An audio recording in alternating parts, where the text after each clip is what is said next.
साथियों नमस्कार। कैसे हैं आप लोग? आई होप कि आप लोग बहुत अच्छे से होंगे और अपनी तैयारी बहुत अच्छे से कर भी रहे होंगे। तो आज हम लोग इस लेक्चर में पढ़ने वाले हैं जनजातीय विद्रोह, जो अक्सर हमें बीपीएससी के प्रश्न में लगातार देखने को मिलते रहता है। तो इस लेक्चर में हम लोग क्या क्या देखने वाले हैं।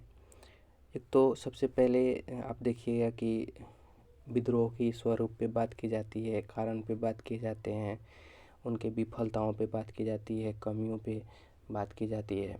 तो एक एक करके हम सारी चीज़ों को समझेंगे और समझते हुए आगे बढ़ेंगे, ताकि प्रश्न की प्रवृत्ति चाहे जो भी हो, इससे हमारे प्रश्न जो है टैकल हो जाए, इससे हमारे प्रश्न जो है आसानी से सॉल्व हो जाए।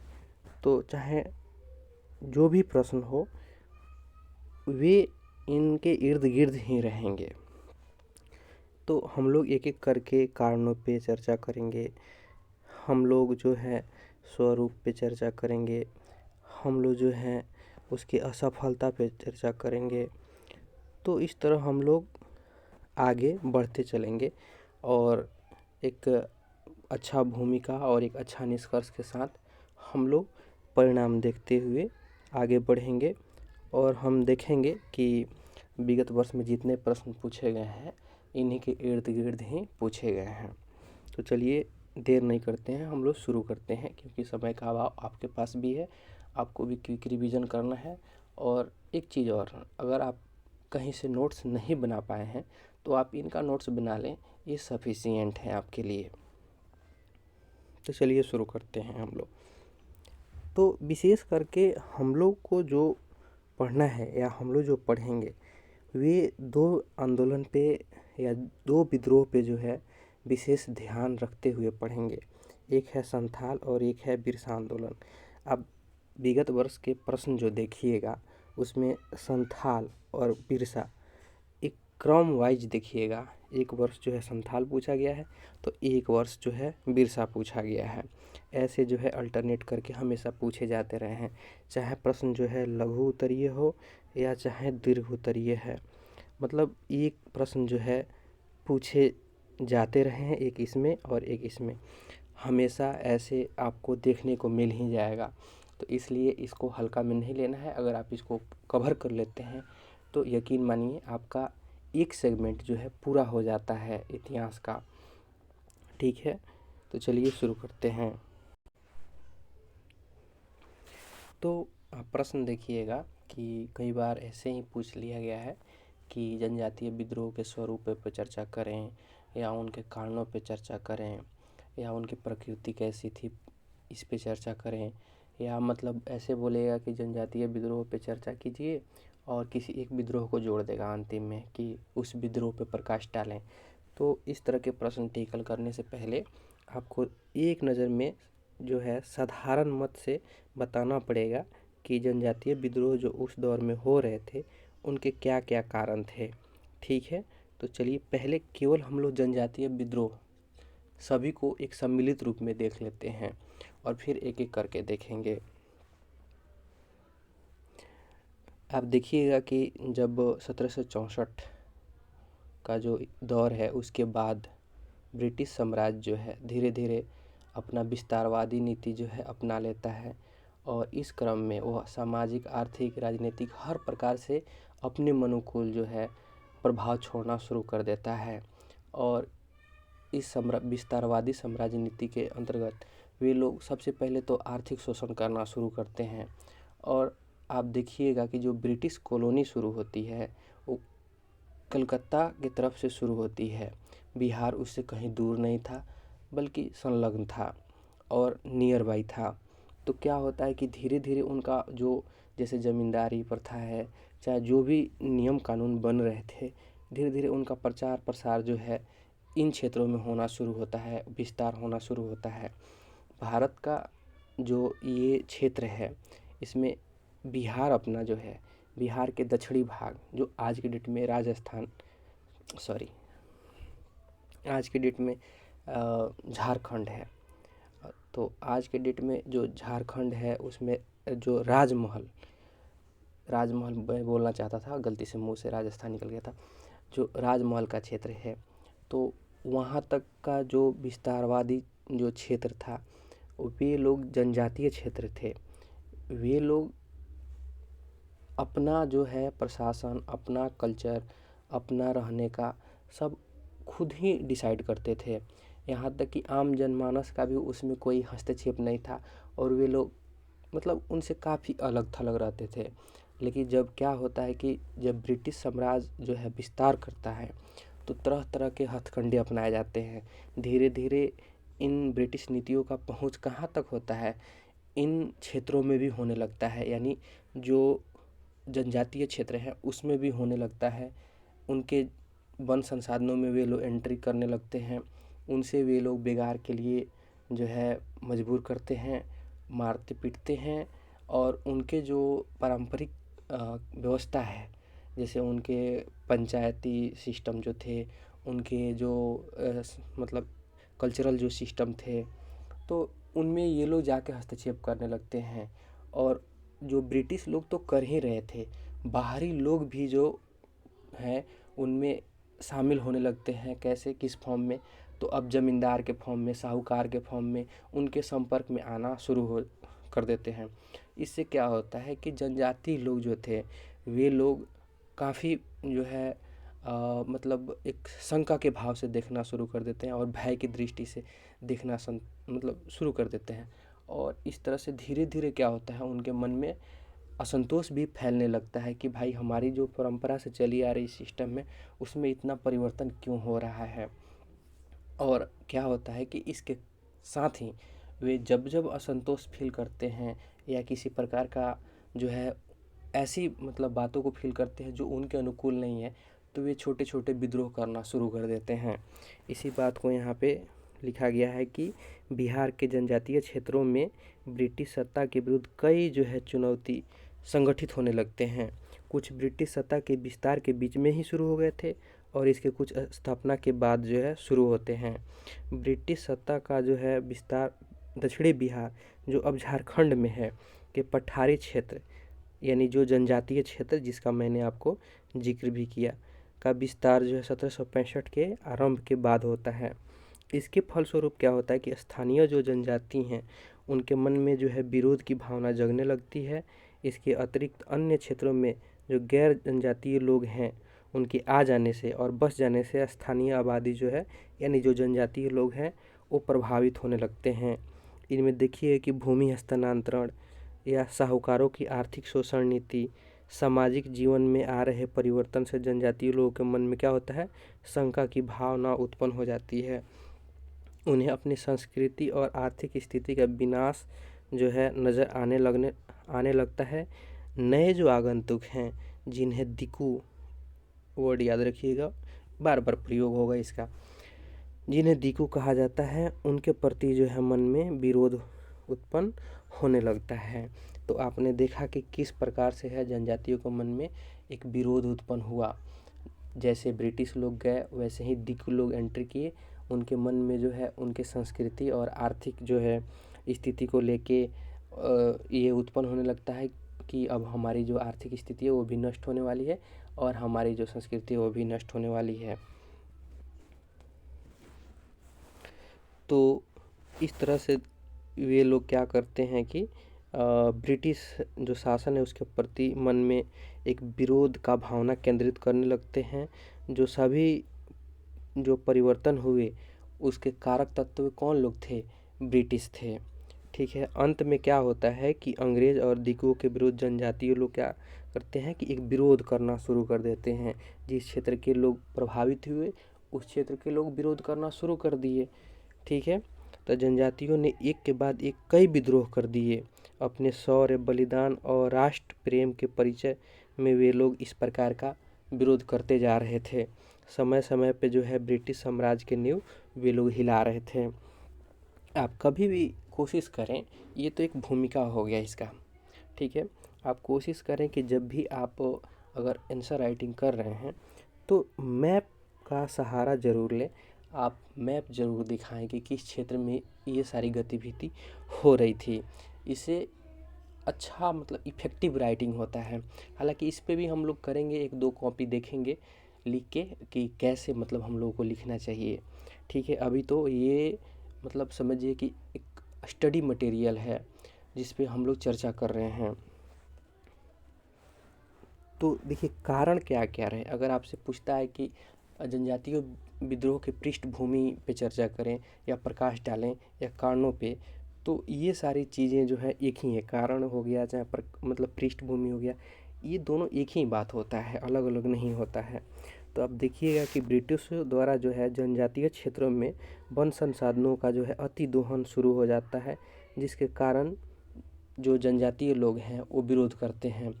जनजातीय लोगों को जो वन था उनके क्षेत्र का, वे उनके प्राकृतिक आवास थे। आज ही देख लीजिए कि हम लोग अभी जो जानवर और मानव के बीच में हिंसा हो जाता है, यानी जो जंगली जानवर मानवीय आवास वाले क्षेत्र में आ जा रहे हैं, एक्चुअली वे लोग हमारे आवास क्षेत्र में नहीं आ रहे हैं, हम ही उन्हें के आवास क्षेत्र में चले गए हैं।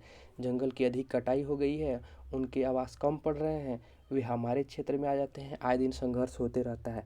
वैसे ही इनके साथ था, इन लोगों की प्राकृतिक आवास ही थी जंगल, और उनकी कटाई होने की वजह से ये लोग जो है मतलब घर बेघर होना शुरू हो गए। इस कारण इनके मन में जो है एक प्रकार की द्वेष की भावना उत्पन्न होना शुरू हो जाती है। ब्रिटिशों के द्वारा जो है जनजातियों के परंपरागत मामलों में हस्तक्षेप किए गए। एक चीज़ देखिए, उन लोगों का अपना अलग ही सिस्टम था, अलग ही पंचायती सिस्टम थी। हम लोगों की तरह उनका सिस्टम नहीं था भाई, उनका अलग सरदार था।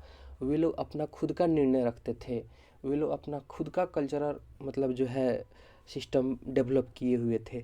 जब ब्रिटिश लोग गए तो उसमें वो हस्तक्षेप कर देते हैं और उनके न्यायिक व्यवस्था में जो है ये लोग दखल दे देते हैं।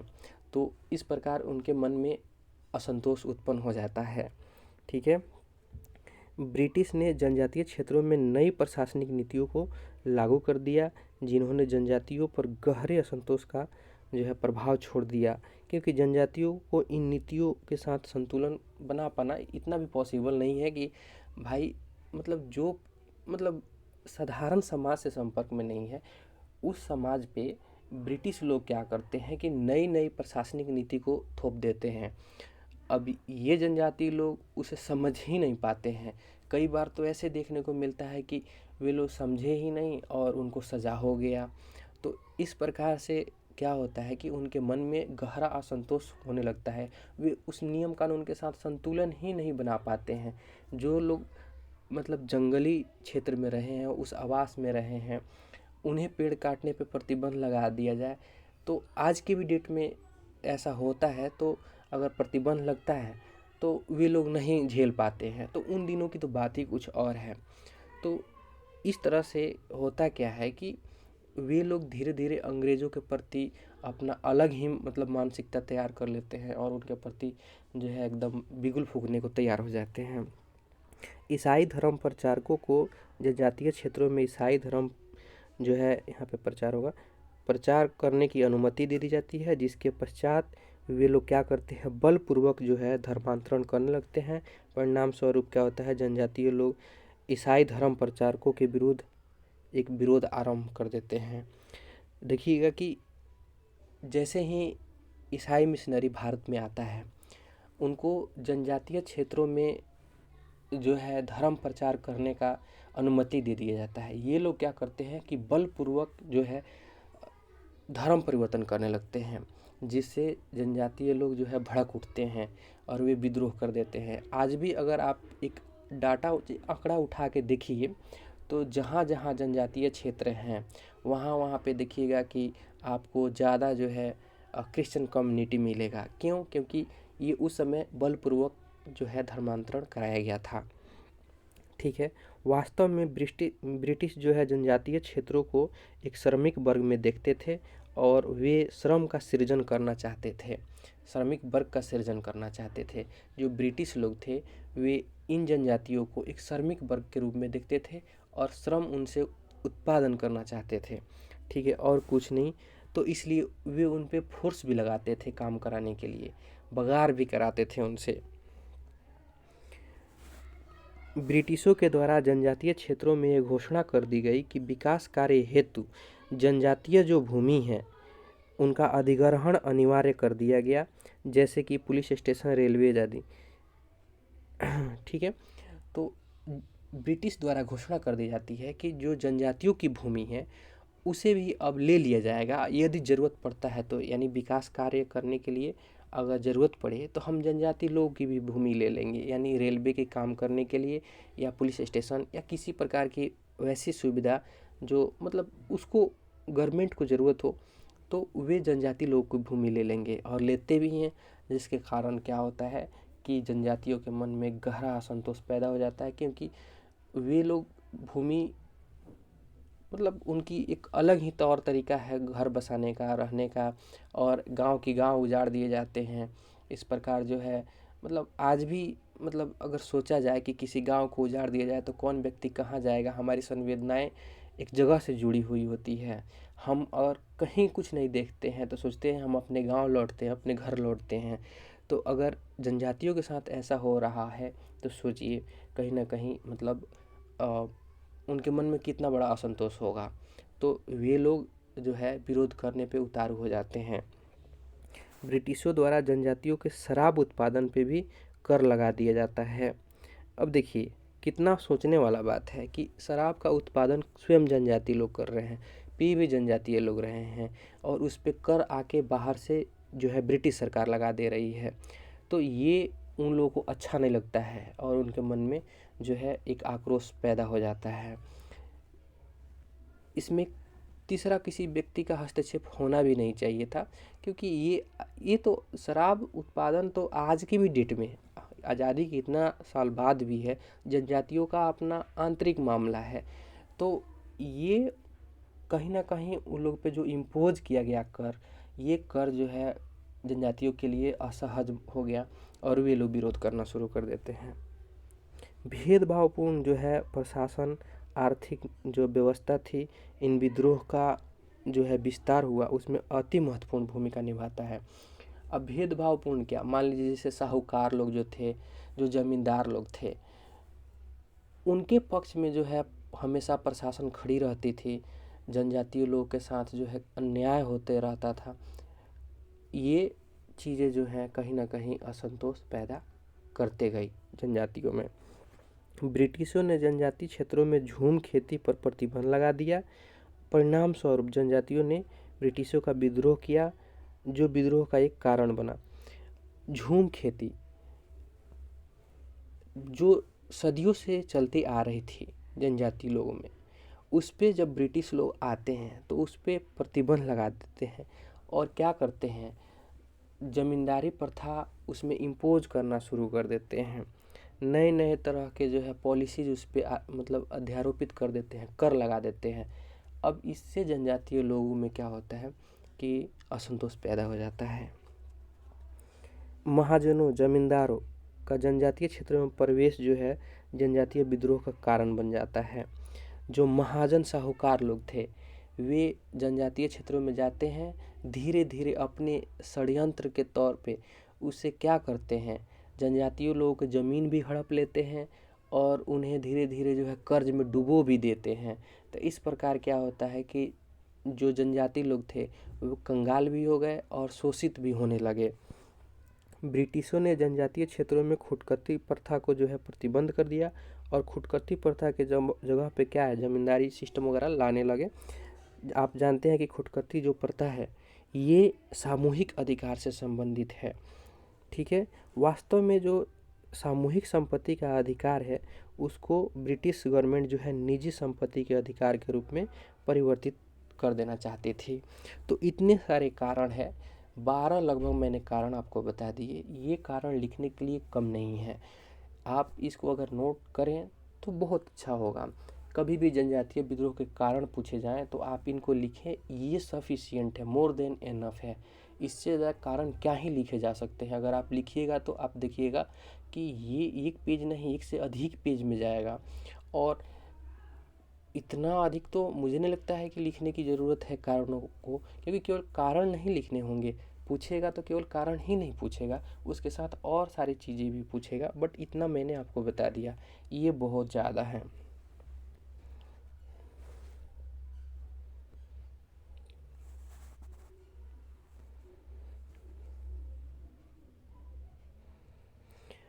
अब चलिए हम लोग प्रकृति या विशेषता देख लेते हैं। इसको स्वरूप भी बोलते हैं। अगर आपसे स्वरूप भी पूछे तो यही स्वरूप हो जाएगा, याद रखिएगा। तो स्वरूप भी यही है, स्वरूप कोई दूसरा नहीं है। तो अगर पूछे कि किस प्रकार का जो है उसकी प्रकृति क्या थी जनजातीय विद्रोह की, इसकी विशेषताओं पे मतलब प्रकाश डालिए, चाहे लिखिए, चाहे विवेचना कीजिए, मूल्यांकन कीजिए। तो इन चीज़ों को लिखना है हमें, याद रखिएगा। तो जो जनजातीय विद्रोह थे, वे जनजातीय विद्रोह राष्ट्रीय न होकर बल्कि क्षेत्रीय थे, याद रखिएगा। पहल का तो यही है कि देखिएगा एक निश्चित क्षेत्र में होता था, एक पार्टिकुलर क्षेत्र में ही होता था कोई भी जनजातीय विद्रोह। तो पहला तो यही हो गया कि जनजातीय विद्रोह का जो स्वरूप था वह राष्ट्रीय स्तर पे नहीं था, एक क्षेत्रीय स्तर पर था। दूसरा का चीज़ यह है कि इन क्षेत्रों के मुद्दे और नेता दोनों ही क्षेत्रीय होते थे। कोई भी ऐसा जनजातीय विद्रोह नहीं है जिसके नेता जो है राष्ट्रीय स्तर के हैं, या कोई भी ऐसा मतलब मुद्दा नहीं है जो राष्ट्रीय स्तर का मुद्दा है। उनकी अपनी व्यक्तिगत मुद्दा होती थी और छोटे स्तर पे मुद्दा होती थी। तो इनका जो क्षेत्र है उसमें मुद्दा भी छोटा होता था और नेता भी छोटे होते थे। तो ये दूसर का इसका विशेषता है, या प्रकृति है या स्वरूप है। जनजातीय विद्रोह जो है अन्य विद्रोह की अपेक्षा अधिक हिंसक होते थे, क्योंकि वे ब्रिटिशों के खिलाफ संघर्ष में परंपरागत हथियारों का प्रयोग करते थे। इसको भी याद रखिएगा। ये तीसरा इसका विशेषता है कि ये काफ़ी ज़्यादा हिंसक होता था। इसमें आदमी को काट दिया जाता था, ब्रिटिशों को काट देता था, जला देता था लोग, मतलब एकदम तहस नहस कर देता था। इतना मतलब खतरनाक विद्रोह होता था। इसमें वो एक सुने भी होंगे आप, कोटोंग बाबा कोटोंग वाला स्टेटमेंट, उसमें साफ काटने की बात की जाती है। मतलब ये लोग काफ़ी ज़्यादा हिंसक तौर पे जो है इस विद्रोह को करते हैं। ठीक है, यह विद्रोह किसी विचारधारा से प्रेरित नहीं होते थे। यह कहा जा सकता है कि भारत में बौद्धिक वर्गों ने इसमें भाग नहीं लिया। इसको याद रखिएगा कि यह विद्रोह होते थे, किसी प्रकार का कोई विचारधारा नहीं होता था इसमें, किसी प्रकार का कोई आइडियोलॉजी नहीं इसमें देखने को मिलता था कि आइडियोलॉजी ये है, इसकी आइडियोलॉजी पे ये काम हो रहा है। ठीक है, और इसमें देखिए कि किसी भी बौद्धिक वर्ग के कोई नेता जो है इसमें नहीं देखने को आपको मिलेगा। तो ये इसकी प्रकृति विशेषता हो गई। ठीक है, तो अगर आपसे पूछा जाए कारण हो गया, प्रकृति या इसकी विशेषता हो गई, इसकी स्वरूप हो गई। आपने इन चीज़ों को देख लिया, इसको नोट भी करते चले तो अच्छा है। शॉर्ट नोट्स भी आप बना सकते हैं, फिर भी अगर कोई बात नहीं, अगर आप रिवीजन के व्यू से भी देख रहे हैं तो अच्छी बात है।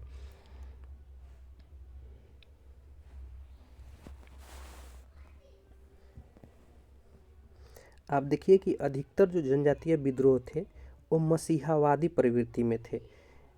मसीहावादी प्रवृत्ति क्या मतलब कि हमारे ईश्वर आएंगे, हमारे साथ लड़ेंगे, ईश्वर हमारे साथ हैं, ईश्वर लड़ रहे हैं, ईश्वर ने ऐसे बोला, मतलब भगवान भरोसे, सीधे सीधे समझिए भगवान भरोसे सारी काम इन लोगों का जो था वो भगवान भरोसे था।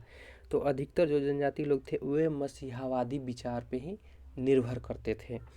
जनजातीय विद्रोह जो है अन्य विद्रोह के अपेक्षा अधिक संगठित थे, यानी जो जनजातीय लोग थे वे लोग अन्य जो विद्रोह हो रहे थे उनकी अपेक्षा जो थे संगठित थे। ये बात तो सही है, क्योंकि इतना फास्ट ये कम्युनिटी इकट्ठा हो जाता था कि इसकी कल्पना करना मुश्किल है। 1 से 2 दिन देखते ही देखते पूरा कम्युनिटी, पूरा क्षेत्र ही इकट्ठा हो जाता था, हथियार उठा लेता था। तो ये काफ़ी ज़्यादा जो है संगठित थे, ये भी इसकी विशेषता है। अधिकतर विद्रोह का उद्देश्य जो है परंपरागत ढांचा को बचाए रखना था।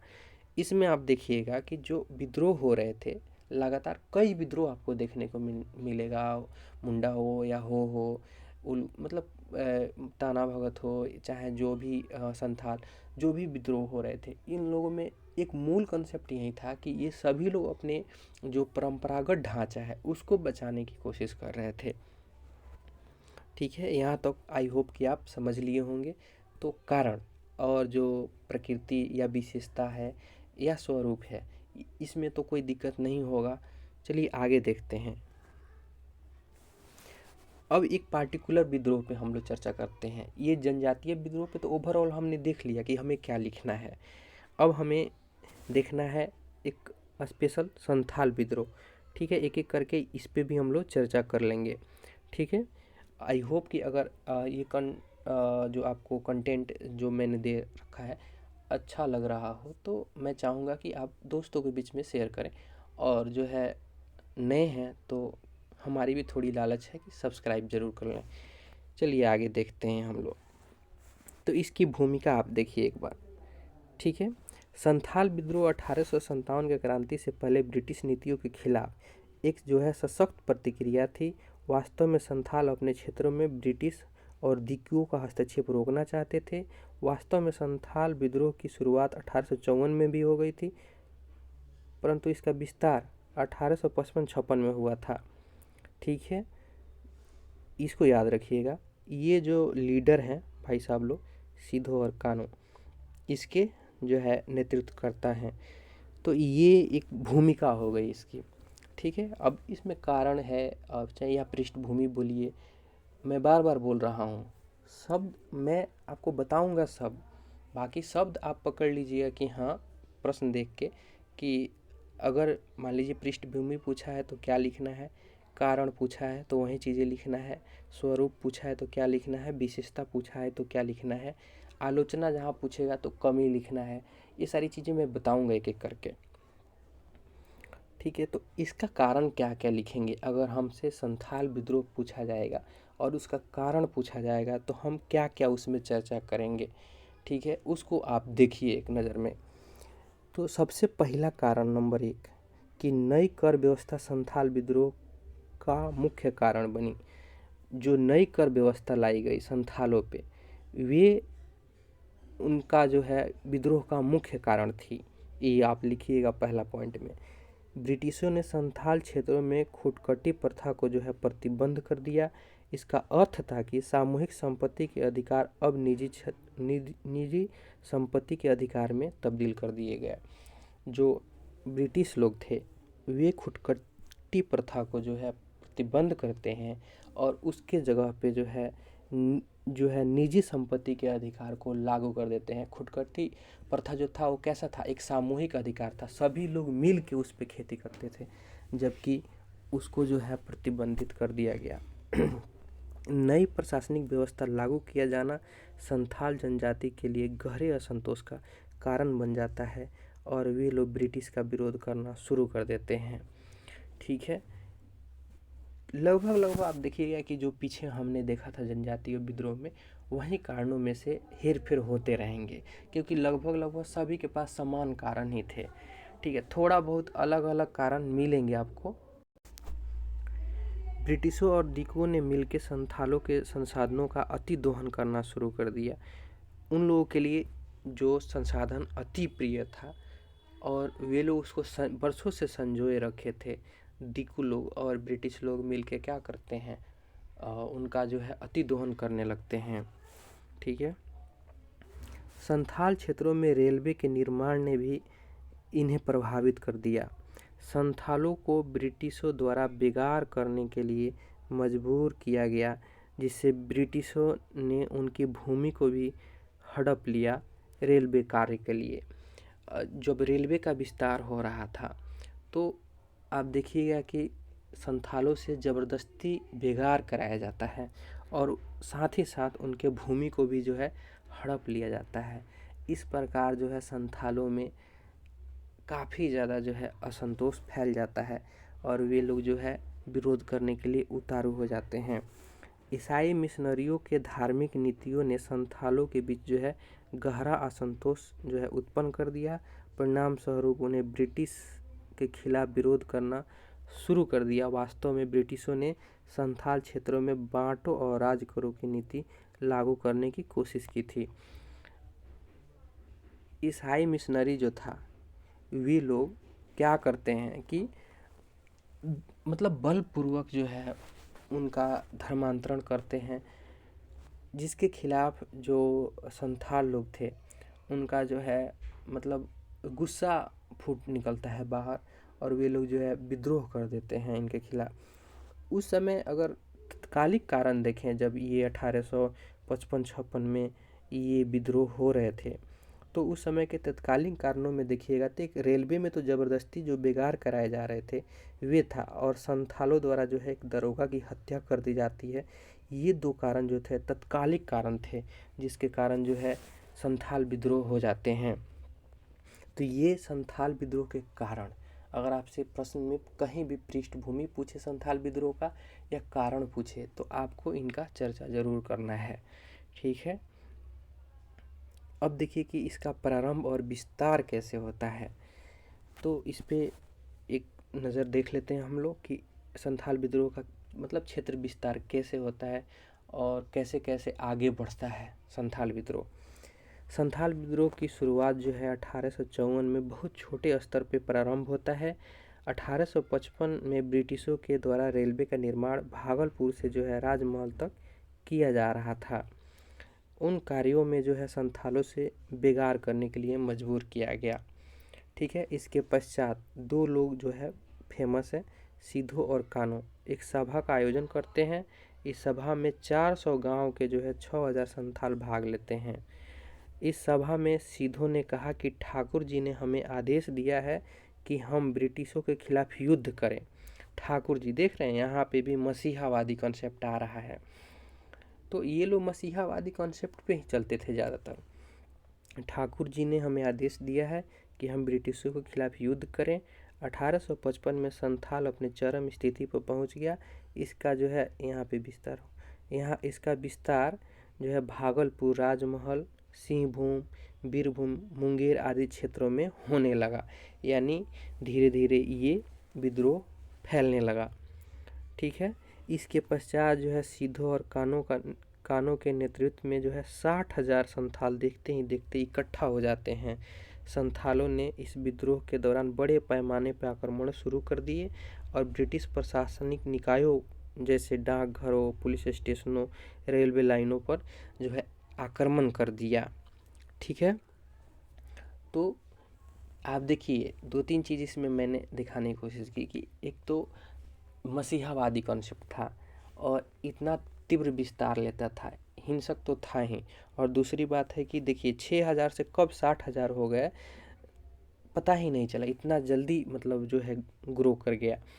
तो इस प्रकार इसमें आप कुछ कुछ नेचर इसका देख रहे होंगे, स्वरूप देख रहे होंगे। और एक चीज़ और, किताब अगर आप पढ़ते हैं बहुत अच्छा बात है, ज़रूरी है पढ़िए ज्ञान के लिए, लेकिन यकीन मानिए उतना आप लिख नहीं पाइएगा। इसलिए मैंने भी इसमें उतना ही कॉन्सेप्ट को निचोड़ने की कोशिश की है जितना हम लिख पाएँ, जितना का हम नोट्स बना पाएँ और जितना एग्ज़ाम में हम लिख पाएँ। ठीक है, तो इतना इनफ है, मोर देन इनफ है जितना मैं बता रहा हूँ। ठीक है, चलिए आगे देखते हैं विद्रोह का दमन कैसे हुआ। अब तो हम एक देखिए कारण तो हमने देख लिया, भूमिका देख लिया है हमने, कारण देख लिया है हमने, और उसके बाद जो है हमने विस्तार प्रारंभ देख लिया है उसका कि कैसे प्रारंभ हुआ, कैसे विस्तार हुआ उसका। अब ब्रिटिशों द्वारा क्या किया गया उसको देखिए, विद्रोह का दमन कैसे हुआ। ब्रिटिशों द्वारा संथाल प्रभावित क्षेत्र में मार्शल लॉ लागू कर दिया गया था। मार्शल लॉ लागू कर दिया गया। उसके बाद जो है विद्रोह का दमन प्रक्रिया के दौरान 15,000 से ज़्यादा जो है संथाल लोग को मार दिया गया। 15,000 से ज़्यादा संथाल लोग इसमें मारे गए, उनके गांव भी जला दिए गए। ब्रिटिशों ने संथाल नेताओं पे जो है 10,000 का इनाम घोषित कर दिया। ठीक है, संथालों के गांव भी नष्ट कर दिए गए, सिद्धों को जो है फांसी पर लटका दिया गया। और इस प्रकार जो है क्रूरतापूर्वक जो संथाल विद्रोह था उसका दमन किया गया। ठीक है, अब संथाल विद्रोह की जो है प्रकृति, विशेषता या फिर वही स्वरूप यहाँ पे लिख लीजिए, उस पर चर्चा कर लेते हैं हम लोग कि ये किस प्रकार का था। तो संथाल विद्रोह जो है वहीं सीमित क्षेत्रों में था, विस्तारित था, यानी क्षेत्रीय था, ज़्यादा इसका विस्तार था नहीं, लोकल था। ठीक है, एक सीमित क्षेत्र में ही था। संथाल विद्रोह वास्तव में अत्यधिक हिंसक हो गया था। संथाल लोग काफ़ी ज़्यादा जो है हिंसा पे उतारू हो गए थे, काटने पीटने में तो एकदम समझिए कि धड़ाधड़ चल रहा था। तो ये चीज़ें थी उनके अंदर, जला देना पोस्ट ऑफिस, लोगों को, साहूकारों को मारना, दिकुओं को काटना पीटना। तो ये चीज़ें उनमें काफ़ी ज़्यादा तीव्र रूप से चल रही थी, एकदम मतलब क्रोध की अग्नि में सभी जल रहे थे। संथाल विद्रोह वास्तव में परंपरागत विद्रोह था। परंपरागत मतलब क्या, जिस तरह पुराने सभी विद्रोह हो रहे थे अपने मतलब पारंपरिक हथियारों के साथ, वैसे ही ये भी विद्रोह था। यह भी एक दिव्य या मसीहावादी स्वरूप पर आधारित था।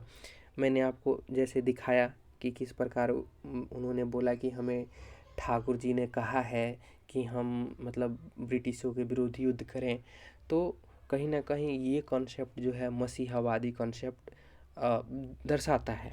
ठीक है, तो ये इसके प्रकृति विशेषता हैं, इन्हें याद रखिएगा।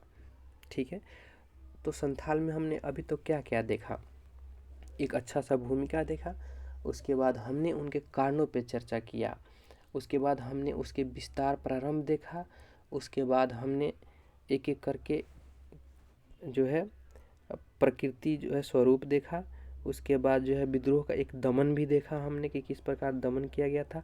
अब परिणाम देखते हैं कि संथाल विद्रोह के परिणाम क्या क्या हैं, उन्हें एक नज़र में देख लीजिए। विद्रोह के पश्चात जो है ब्रिटिश सरकार क्या करती है कि एक संथाल परगना को विशेष जनजातीय जिले के रूप में घोषित कर देती है। ठीक है, संथाल परगना को एक विशेष जनजातीय जिले के रूप में घोषित किया गया, ये परिणाम है उसका विद्रोह का। ठीक है, ब्रिटिशों द्वारा संथाल जनजाति के मामलों में पर्यवेक्षण के लिए एक डिप्टी कमिश्नर का पद का सृजन कर दिया गया। ठीक है, तो इसको याद रखिएगा कि मतलब एक तो संथाल परगना क्षेत्र को जिला बना दिया गया जनजातियों के लिए, और एक डिप्टी कमिश्नर के पद का सृजन किया गया। ब्रिटिशों ने संथालों से वायदा किया कि उनके जो परंपरागत मामले हैं उसमें वे लोग हस्तक्षेप नहीं करेंगे।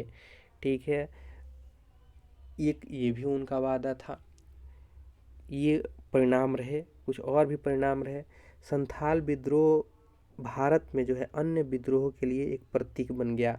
आप देखिएगा कि जस्ट जैसे ये 55-56 में हुआ था, 1855-56 में, जस्ट इसके बाद जो है क्या होता है, 1857 की एक क्रांति देखने को मिलती है। तो उसके लिए कहीं ना कहीं ये प्रेरणा का स्रोत था कि जनजातीय लोग संगठित होके इतना बड़ा स्तर पे परिवर्तन ला दे रहे हैं, तो इतना जो बड़ा जन समुदाय ये क्यों नहीं कर सकता है। तो कहीं ना कहीं ये 1857 के लिए एक प्रेरणा का स्रोत है। ठीक है, तो ये परिणाम अगर आपसे पूछे जाते हैं, चाहे प्रभाव भी, परिणाम क्या, अगर आपको कहीं प्रभाव भी लिख दे कि संथाल विद्रोह के प्रभावों को, जनजातीय लोगों के प्रभाव, जनजातियों पर प्रभाव, इसका इस तरह के कहीं भी कुछ प्रभाव की बात की जा रही, तो इसका चर्चा करना है जो अभी हमने देखा। ठीक है, हम संथाल विद्रोह के माध्यम से एक लघु राष्ट्रवाद की लघु चेतना का जो है विकास भी देखते हैं। यानी हम लोग देखते हैं कि कैसे जो संथाल लोग थे वे अपने क्षेत्र की, अपने बेगार जो उनके साथ हो रहा था या उनके साथ जो उनके संसाधन का दोहन हो रहा था, उसके हित के लिए, उसके लिए एक लड़ाई लड़ते हैं। तो वे कहीं ना कहीं एक लघु राष्ट्रवाद का जो है चेतना दिखाता है हमें। ठीक है, आई होप कि ये सारी चीज़ें आपको क्लियर हो रही होगी। एक दो बार जो है आप ज़रूर देखें वीडियो, याद हो जाएगा। इतना इजी से जो है, इतना सस्ता शब्दों में मैंने समझाने की कोशिश किया है कि याद हो जाएगा आपको। तो ये हमने देखा परिणाम, प्रभाव इसके। चलिए आगे बढ़ते हैं। अब हमें देखना है बिरसा आंदोलन कि एक तो देखिए अल्टरनेट पूछा ही जाता है। अगर मान लीजिए कि बिरसा पूछा है तो संथाल पूछेगा, संथाल पूछा है तो बिरसा पूछेगा ही। बीपीएससी की ये टेंडेंसी है, ठीक है, प्रवृत्ति है, ऐसे रिपीटेशन होते रहता है। ठीक है, ज़्यादा कुछ करने की हमें ज़रूरत नहीं है, ज़्यादा एडवांस कुछ करने की ज़रूरत नहीं है। होता क्या है कि एक पोर्शन हम ज़्यादा कवर करने के चक्कर में किसी और पोर्शन में कमज़ोर पड़ जाते हैं, जबकि हमें ऐसे नहीं, हमें हॉलिस्टिक नॉलेज की ज़रूरत है, हमें हर क्षेत्र पे बराबर पकड़ की ज़रूरत है। तो ऐसा नहीं है कि किसी में पीएचडी करने लगे और किसी को पढ़ के ही नहीं गए, तो वहीं पे जो है गड़बड़ हो जाएगा।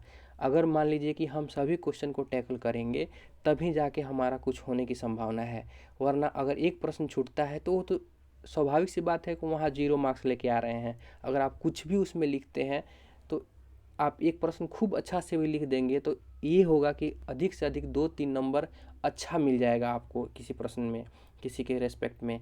लेकिन अगर दूसरा प्रश्न छोड़ देते हैं तो काफ़ी ज़्यादा नुकसान हो जाएगा। इसीलिए कोशिश करें कि मीडियम लिखें या जो भी लिखें, सभी प्रश्न को टैकल करने की कोशिश करें। तो चलिए बिरसा आंदोलन देखते हैं।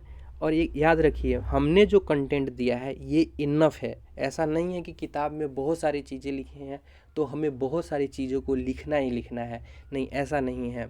हमने बहुत सारे लोगों की, बहुत सारे टॉपर्स की भी कॉपी देखी है, हमने भी बहुत सारी आंसर राइटिंग की है।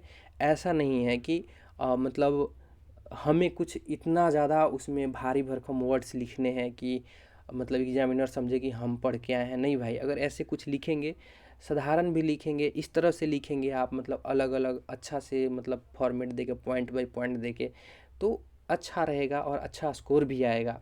ठीक है। बाकी एग्ज़ाम में आप डायग्राम वगैरह बनाना, मतलब ये हम लोग देखेंगे। पहले ये तो मतलब कंटेंट आप ले लीजिए, फिर हम एक एक करके वो भी देख लेंगे। अब इसका थोड़ा सा भूमिका देख लेते हैं। मुंडा विद्रोह भारत में सर्वाधिक महत्वपूर्ण जनजातीय विद्रोह था। मुंडा विद्रोह संथाल विद्रोह की अपेक्षा अधिक संगठित था। ठीक है। मुंडा विद्रोह जो है सर्वाधिक इम्पोर्टेंट है भी, क्योंकि देखिए इसका अगर टाइम पीरियड आप देखें तो ये जो है लगभग 1899 यानी 1900 करीब है। ये कब है? जब हमारे अंदर राष्ट्रीयता की यानी चेतना होना शुरू हो गई थी, यानी राष्ट्रीयता की बीज हमारे अंदर पड़ चुकी थी। ठीक है। तो ये उस समय का टाइम पीरियड है, तो ये इसलिए भी इम्पोर्टेंट हो जाता है। उस समय भी जनजाति लोग संघर्ष कर रहे हैं। ठीक है। यह विद्रोह 1899 से 1900 के बीच छोटा नागपुर क्षेत्र में विस्तारित हुआ। प्रारंभ में जो है यह आंदोलन एक सुधारवादी आंदोलन के रूप में होता है। ये कितना अच्छा बात है कि पहला एक आंदोलन हम देख रहे हैं कि एक सुधारवादी, यानी अपने लोगों के अंदर सुधार करने की भावना से शुरू होता है, लेकिन बाद में यह जनजातीय विद्रोह के रूप में बदल जाता है। इस विद्रोह से पहले मुंडाओं ने पहले किसी भी विद्रोह में भाग नहीं लिया था। आप देखिएगा पूरे विद्रोह में कहीं भी, जहाँ भी मतलब विद्रोह हो रहा है, सब में एक जनजाति, 2 जनजाति, 3 जनजाति सब मिल के जो है लड़ रहे हैं, लेकिन मुंडा लोग कहीं भी भाग नहीं लिए हैं।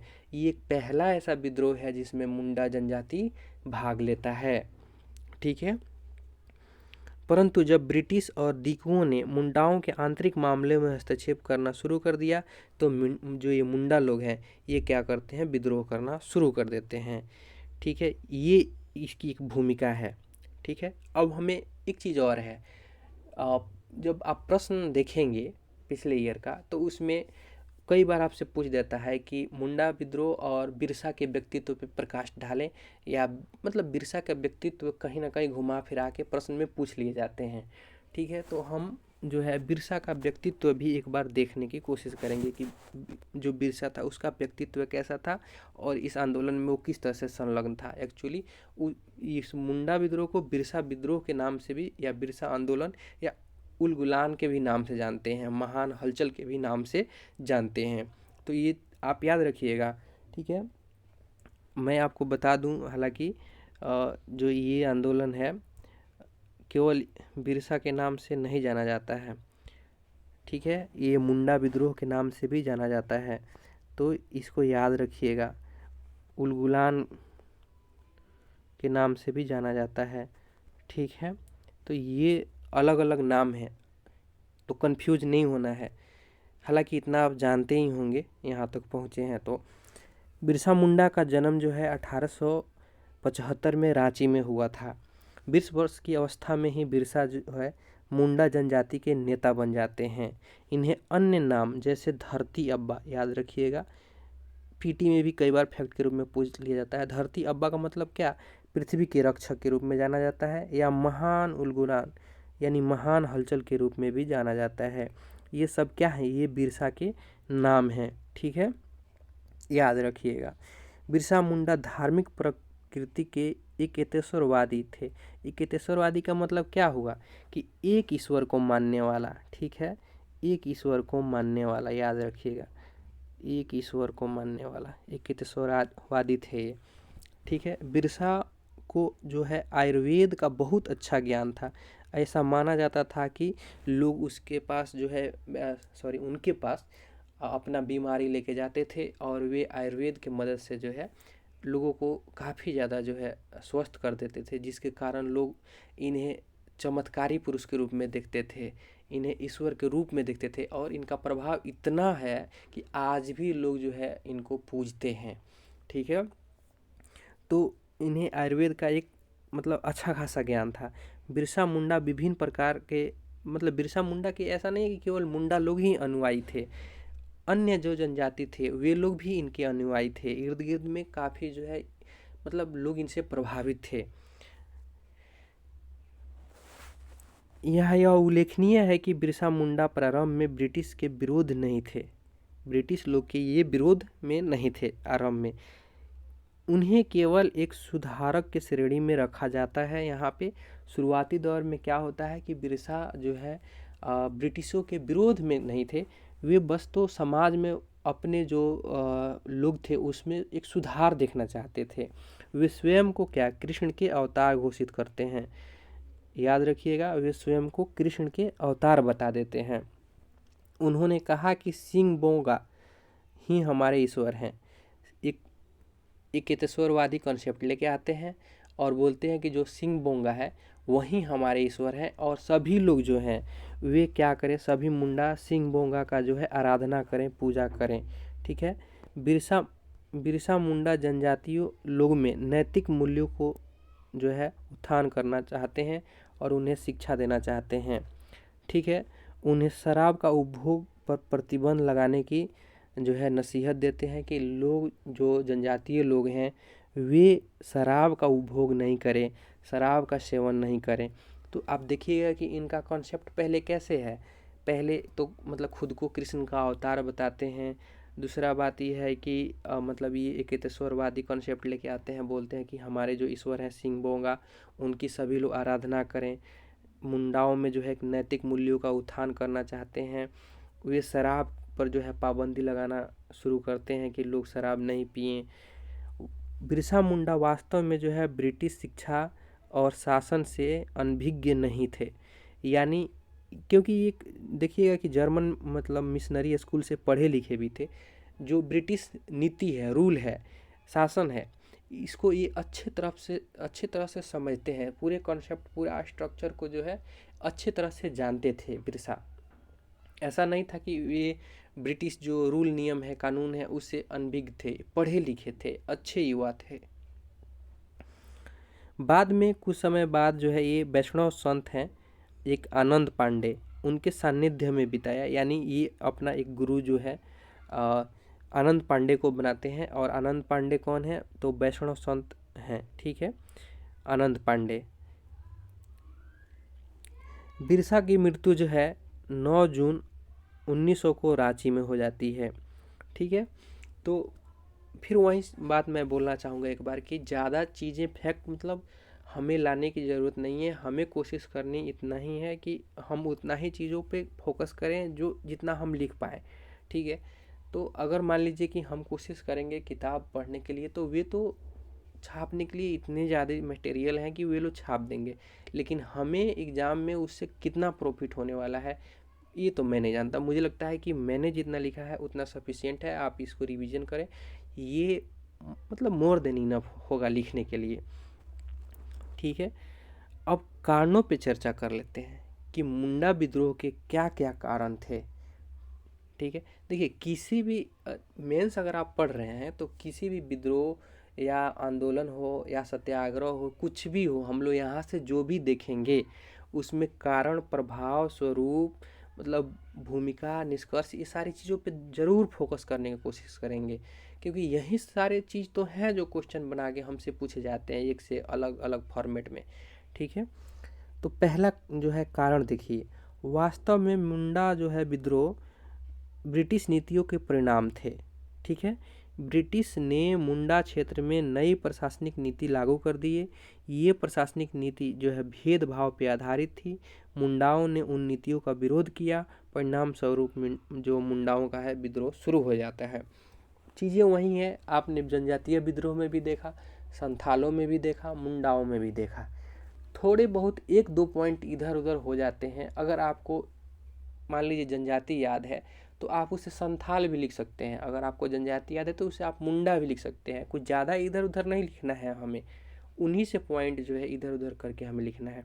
तो जो मुंडा क्षेत्र में है ब्रिटिश नीति नई नई लागू की गई, वे मुंडाओं में असंतोष का कारण बना और हम देखते हैं कि जल्द ही जो है विद्रोह शुरू हो जाता है। जो ब्रिटिशों द्वारा खूंटकटी प्रथा थी मुंडा क्षेत्र में, उसे जमींदारी व्यवस्था के रूप में परिवर्तित कर दिया गया और मुंडाओं को जमींदारी व्यवस्था जो थी वो स्वीकार नहीं थी। यही जो बात है मुंडाओं को अच्छा नहीं लगता है और वे लोग जो है खूंटकटी व्यवस्था को वापस चाहते थे, इसीलिए वे फिर विद्रोह करना शुरू कर देते हैं। ठीक है, जब दिकू मुंडा क्षेत्र में प्रवेश करते हैं तो उनके सामाजिक मामलों में भी वे लोग हस्तक्षेप करना शुरू कर देते हैं। हम देखते हैं कि जो हमारे बाहरी लोग वहाँ पे गए, वे लोग अपने रीति रिवाजों को वहाँ पे इम्पोज करना शुरू कर देते हैं। वे जनजातियों के संपर्क में आते हैं और उनके आंतरिक मामलों में हस्तक्षेप करना शुरू करते हैं। तो इस प्रकार से जो है मतलब उनके मामलों में हस्तक्षेप करने से वे लोग परेशान होते हैं और विद्रोह करना शुरू करते हैं। ईसाई मिशनरियों ने मुंडाओं को बलपूर्वक जो है धर्मांतरण करना शुरू कर दिया। परिणाम स्वरूप उनमें ब्रिटिशों के खिलाफ एक भावना पैदा होती है और वे लोग विद्रोह कर देते हैं। ठीक है, साहूकारों ने मुंडाओं की भूमि भी हड़पनी शुरू कर दी। ये तो होना ही है, आप देखिएगा होता भी यही है। मतलब किसान आंदोलन भी कैसे हो रहे हैं, देखिएगा आप, किसान आंदोलन भी ऐसे ही होते हैं कि पहले कर बढ़ाया जाता है, भूमि की उपज कम होती है, फिर लोग साहूकार से पैसा लेके अपना जो है कर भरते हैं कि अगर अगले साल अच्छी भूमि में उपज होगी तो हम सब चुका देंगे। अगले साल भी नहीं होता है, फिर कर लेते हैं, फिर जो है कर को चुका देते हैं साहूकारों से लेके। और एक समय ऐसा आता है कि कंगाल हो जाते हैं और भूमि भी हाथ से निकल जाता है और वे लोग मजदूर बन के रह जाते हैं अपने ही खेत में। इस प्रकार जो है साहूकार लोग यहाँ पे भी अपना दिमाग लगा देते हैं और मुंडा लोग उसके विरोध में आ खड़े होते हैं। तो इस प्रकार देखते हैं हम कि इतना सारे जो कारण थे वे मुंडा विद्रोह के थे। अब हम देखेंगे कि आखिर मुंडा विद्रोह का उद्देश्य क्या था, मुंडा विद्रोह चाहता क्या था। ठीक है, तो वास्तव में जो है मुंडा राज्य की स्थापना करना चाहते थे। मुंडा लोग क्या चाहते थे, एक मुंडा राज्य की स्थापना करना चाहते थे।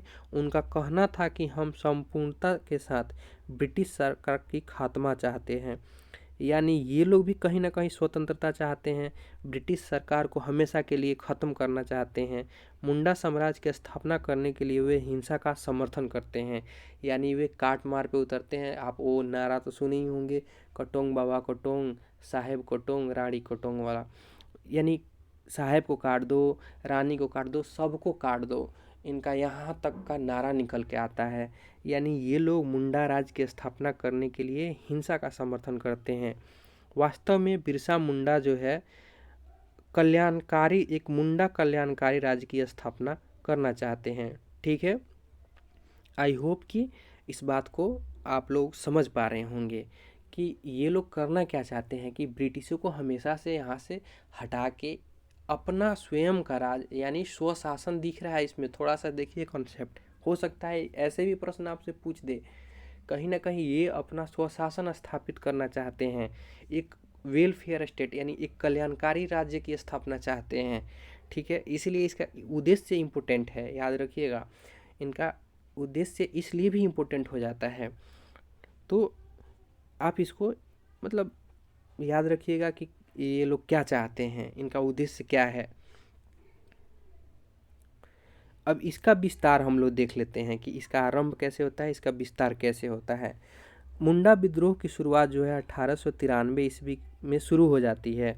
1895 में बिरसा मुंडा ने इस विद्रोह का नेतृत्व शुरू कर दिया और देखते ही देखते जो है यह विद्रोह लोग मतलब इससे जुड़ने शुरू हो जाते हैं। विद्रोह भले ही छोटे स्तर पे शुरू होता है 1893 में, और 95 आते आते जो है बिरसा इस विद्रोह से जुड़ जाते हैं।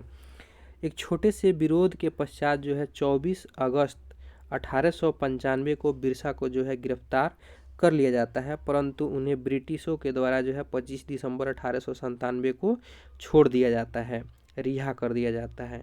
ठीक है, लेकिन रिहा किए गए दिन को ही यानी 25 दिसंबर को ही ये क्या करते हैं कि निकलते ही निकलते डिपुओं पे फिर हमला कर देते हैं जस्ट। ठीक है, सोचिए कि जेल से आए और उसी दिन शुरू, एकदम पहले से ऐसे माइंड सेट है, समझ के देखिए। उसके बाद जो है ब्रिटिश सरकार जो है बिरसा पे 500 रुपये का इनाम घोषित किया जाता है, ब्रिटिशों द्वारा कर देती है ब्रिटिश सरकार। ठीक है, इस विद्रोह का मुख्यालय जो था खूंटी था। ब्रिटिश कमांडर जो है स्ट्रेटफील्ड इस विद्रोह का दमन करता है। ठीक है, तो ये इसका विस्तार में आप लिखिएगा। यहाँ पे देखिए, यहाँ पे आपको कम वर्ड दिख रहा होगा भले, लेकिन यकीन मानिए जब आप इसको कॉपी पे लिखिएगा ना, ये काफ़ी ज़्यादा वर्ड हो जाएंगे। ये कम वर्ड नहीं है, ये ज़्यादा वर्ड है, बहुत ज़्यादा वर्ड है। मैं जितना इस पे मतलब लिखा हूँ, जितना मेरे पीपीटी में है, काफ़ी ज़्यादा वर्ड है। यकीन मानिए मुझे लगता है आपको इसी में से कुछ छोड़ना पड़ जाएगा। तो ये ऐसा भ्रम नहीं पालिएगा कि इतना कम पढ़ के कैसे होगा, नहीं, ये बहुत ज़्यादा है। इतना लिखिएगा तब तो मतलब काफ़ी ज़्यादा है, काम चलाने से भी बहुत ज़्यादा है। सरकार की क्या प्रतिक्रिया रही बिरसा के आंदोलन पे, उसको भी देखिए। देखिए, मैंने हर एक पॉइंट को डील किया है यहाँ पे। कारण क्या थे, विस्तार क्या था, उद्देश्य क्या था, यहाँ तक कि भूमिका पे भी मैंने जिक्र किया है। सरकार की प्रतिक्रिया क्या थी, कमी क्या थी, इन सारी चीज़ों पे मैंने जो है एक एक करके चर्चा की है। आप जो है उस पर फोकस बनाएं, देखें, सुने और अच्छा से पढ़ें। हो सके तो उसका की पॉइंट बनाएं, नोट बनाएं और उसको बार बार रिवाइज करें। बहुत ईजी से जो है आप क्वेश्चन को टैकल कीजिएगा।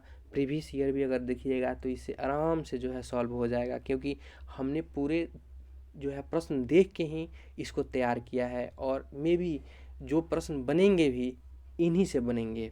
आप देखिएगा सरकार की प्रतिक्रिया क्या होती है कि सरकार द्वारा जो है मुंडा विद्रोह को पूर्णतः दबा दिया जाता है। ठीक है, प्रगतिशील सुधारों के रूप में देखा जाता है कि छोटा नागपुर टेनेंसी यानी काश्तकारी अधिनियम 1908 लाया जाता है। ठीक है, इसके अनुसार जो है ब्रिटिश सरकार मुंडाओं की भूमि के अधिकार को जो है पुनः वापस कर देती है। ठीक है, साथ ही ब्रिटिशों ने उनके आंतरिक मामलों में हस्तक्षेप न करने का वादा किया। तो ये कुछ प्रतिक्रिया है सरकार की कि एक सबसे इम्पोर्टेंट याद रखिएगा कि छोटा नागपुर टेनेंसी एक्ट ला दिया जाता है 1908 में। तो ये हमने सरकार की प्रतिक्रिया देख ली। अब आपसे कमी पूछे या आलोचना पूछ दे कि बिरसा के आंदोलन की आलोचना कीजिए, किसी भी चीज़ का आलोचना पूछेगा तो यानी उसकी कमी पे फोकस करना है कि उसमें क्या क्या कमी रहा, क्यों असफल रहा। ये सब चीज़ों पे जो है आपको मतलब अपना नज़र गड़ाना है, एकदम टिका के देखना है कि इसमें हम क्या कमी निकाल रहे हैं, क्या क्या कमी था वहीं छाप देना है। ठीक है, तो आपसे अगर आलोचना पूछ दे, कमी पूछ दे, असफलताओं के कारण पूछे तो इन्हीं को लिखना है। देखिए, मुंडाओं के पास जो है एक संगठित सेना की कमी थी। वे लोग कोई वेल ट्रेंड नहीं थे। ब्रिटिश लोग थे वेल ट्रेंड थे, जबकि मुंडा लोग में क्या था, वे लोग उतना संगठित सेना इनके पास नहीं थी। ठीक है, मुंडा विद्रोह की प्रकृति कैसी थी, वो एक धार्मिक और क्षेत्रीय थी। सबसे पहले तो ये लोग मतलब एकदम धर्म से मतलब ये इस आंदोलन का उदय ही धर्म के साथ हुआ था, और एक क्षत्रिय प्रवृत्ति का भी था। यह भी कहा जा सकता है कि मुंडाओं को किसी राष्ट्रीय नेता का समर्थन प्राप्त नहीं हुआ। आप देखिए यह आंदोलन कब हुआ है, 1900 के करीब में हुआ है, और इस समय मतलब समझिए कि इवन कांग्रेस का भी जो है गठन हो चुका है और देशव्यापी लोगों को जोड़ने की कोशिश की जा रही है। बावजूद इसके आप देखिएगा कि किसी राष्ट्रीय नेता द्वारा इस पर कोई ये नहीं मतलब ध्यान नहीं दिया जा रहा है। ठीक है, और ना ही मतलब कोई समर्थन प्राप्त हो रहा है। वास्तव में मुंडा विद्रोह जो है मसीहावादी दृष्टिकोण पे आधारित था। देखा ही आपने कि मतलब किस प्रकार जो है इन लोगों की ईश्वरवादी भावना थी इसमें कि भगवान हमारे साथ आएंगे, लड़ेंगे, ठीक है। वे जादुई और अति इंद्रिय सत्ताओं में विश्वास करते थे, ठीक है। मुंडाओं का विरोध का तरीका परंपरागत था, वही चीज़ें सेम टू सेम की जिस तरह संथाल में था वैसे ही हमको इसमें देखना है, ठीक है। संसाधनों के अभाव जो है इस सफलता का मुख्य कारण था। तो इस तरह कर कर के हम देखेंगे एक एक कर कर के कि मतलब कैसे कैसे जो है हमें आंसर लिखना है। आप देख लिए इसमें कि कारण क्या थे, इसमें इसका स्वरूप क्या था, इसका जो है मान लीजिए कि विस्तार कैसे हुआ। तो अगर इन सारी चीज़ों को आप देख लिए, दिमाग में रख रहे हैं, तो प्रश्न कहीं से भी बन रहे हैं तो आप उसको कर ले जाएंगे, उसमें सोचने की कोई बात नहीं है। थैंक यू कि यहाँ पे समाप्त हो गया, काफ़ी लंबा समय भी हो गया और एक लेक्चर में हमने जिस तरह से क्लियर करने की कोशिश की है और पॉइंट बाय पॉइंट जो हमने डील करने की कोशिश की है, आप बहुत सारे किताब में या बहुत सारे जगहों पे देखेंगे इसमें होता क्या है कि कहानी के फॉर्मेट में पूरा लिख दिया है। अब उसमें से छानने बिनने में इतना समय लगता है कि समझ नहीं आता है कि कौन से पॉइंट कहाँ डालनी है। तो हमने सबको क्लियर कर कर के अलग अलग आप तक समझाया पहुँचाया, ठीक है। अब आपका फ़र्ज़ है कि अगर आपको ये पसंद आ रहा है तो आप जो है लाइक सब्सक्राइब कर लीजिए, इसका नोट्स बना लीजिए और इसमें कुछ सुधार की ज़रूरत हुई यदि आपको लगता है कि अब मुझे और कुछ कंटेंट चाहिए तो आप कमेंट कर सकते हैं। मैं इसमें कोशिश करूँगा कि और भी कुछ कुछ जोड़ूँ, ठीक है। तो धन्यवाद, हम लोग फिर मिलते हैं अगले जो हमारी लेक्चर होंगी। हम लोग एक एक करके पूरे जो है पूरे के पूरे सेगमेंट करेंगे।